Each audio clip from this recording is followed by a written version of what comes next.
23टा gate Hirakud रे जो खोला है अराउंड 4.99 लाख क्यूसेक्स पानी रू फ्लो अच्छी एमती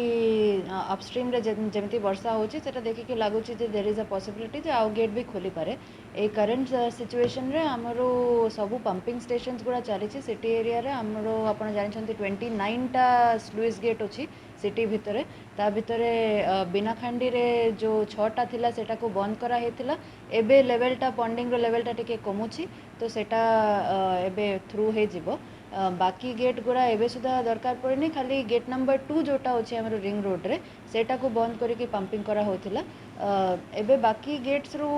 एट प्रेजेंट दरकार पड़े किंतु जदि दरकार पड़े आम वॉचफुल अच्छू पानी बढ़ले सेटा को भी बंद करके पंपिंग करा जिवो करेंटली अराउंड 1000 लोकों को आम शिफ्टिंग करूँ 7टा फ्लड शेल्टर एक्टिव अच्छी आठी खाଇବା पीवा रहीबार व्यवस्था भी करा जायछि आम बाकी जगह पाई भी वॉचफुल अच्छु जदि दरकार पड़ा आउ सबू सेंटर रेडीनेस रे अछंती